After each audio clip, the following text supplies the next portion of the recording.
One person has died in a fire that's gutted an informal settlement in KwaZulu-Natal, and a child is missing. About 1,000 structures were destroyed when flames swept through the Kennedy Road informal settlement just outside Durban in the early hours of this morning. Karinda Jagmohan is there for us. And Karinda, we saw a little bit earlier on the smoke that bellowed from those structures that have been destroyed, and it is still unclear what caused that fire.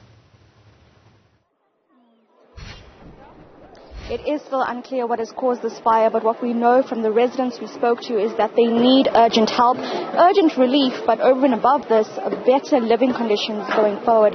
Of course, I'm going to go straight into our interview with Gift of the Givers Community Liaison, Mr. Bilal Jiwa. So thank you for your time. Let's start about your immediate relief. You came here early in the morning, and what did you do since? Upon arrival, the firefighters were here from 2 a.m. this morning fighting this fire. So they were pretty exhausted, dehydrated as well. So we provided some juices, biscuits, etc. for them just to get them going again. And then the shift has changed now, so there's a new shift on site. We have also liaised with disaster management. They are currently assessing the damages, then those that were affected, the victims, so they can provide us with a proper database of how many homes that we need to assist and how many victims there are. Once you have information from that database, what project next does Gift of the Givers have? So immediate responses, once they have been housed, say in a safe place, that is that we would provide them with mattresses and blankets, wherever the shortfall is, whatever is required. And then from there onwards, we will communicate with disaster management and other stakeholders and see what else is there required, and Gift of the Givers will then assess the needs of the situation. Certainly, and we have seen your organization do that. More than 1,000 homes were destroyed, over 2,000 people impacted. How can people who are watching, South Africans, contribute to helping the victims?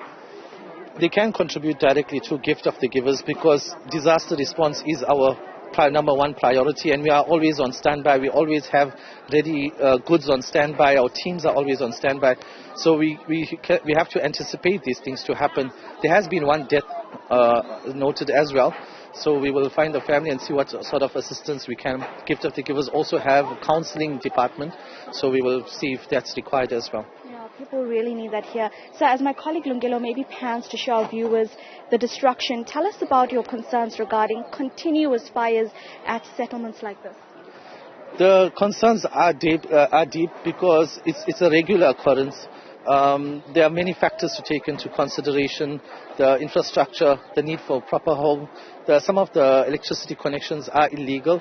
Hence, when there's a power surge or there's load shedding and the electricity does come on, and that's when it results in this. And the homes are built so close to each other. Within a second, you have a scenario like this. It doesn't take hours for it to become like this. It happens within a few minutes.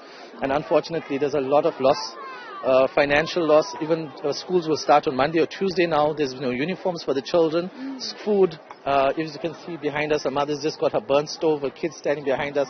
What happens in these situations? So we really need to sit down and discuss this further. Certainly, it has to be a national intervention of sorts. Thank you so much, sir, for your time, Mr. Bilal Jiwa.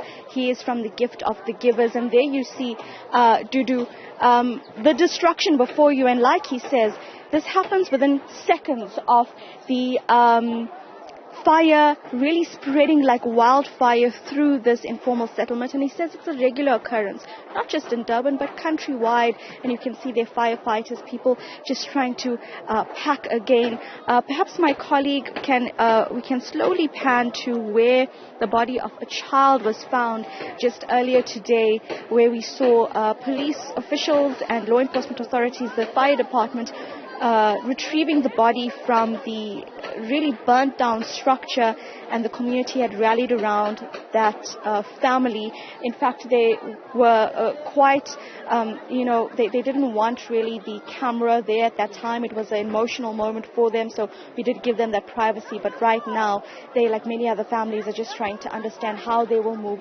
forward here in this community. There is a great need for relief aid currently, as more than 1,000 structures have burnt down. Documents have been burnt down, so ID documents have been burnt down.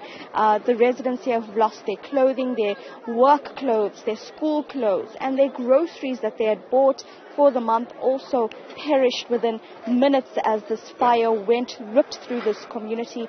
They also need assistance, and over and above all of this, they need a place to stay tonight. So, of course, that is one of the most important pointers or important needs for assistance right now going forward. And they do expect various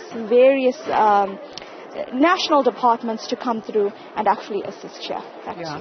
Let's stay with that, Karinda. Jagmohan, have we seen any of the relevant departments coming through there this morning?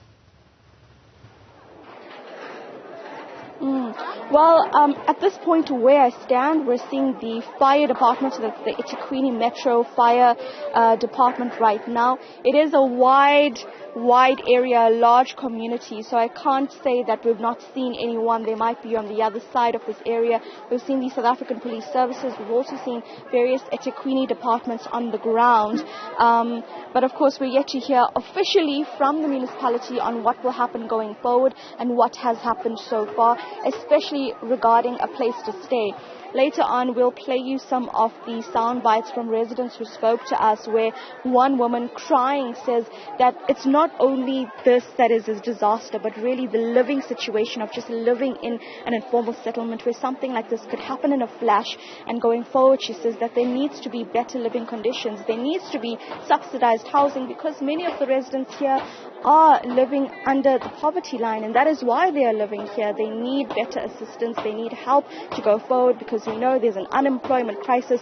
So that also impacts on a situation like this. Really, it's a multifaceted issue regarding what is here. And the smoke that you're seeing around us, it's still billowing around us.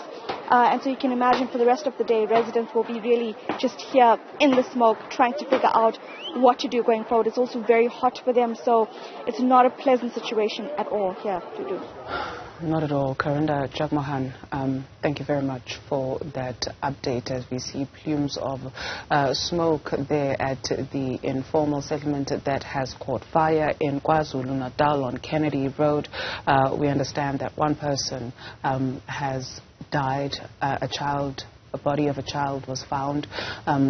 One person is missing as well, and so we'll continue to reflect on developments there. Karinda, Jagmohan rightfully noting that perhaps the relevant authorities are in the area. They could be on the other side, because this is quite a big space, and so we'll continue to petition them to get a sense of the plan going forward for many families who are now left with nowhere to stay and with nothing, since the fire gutted their belongings.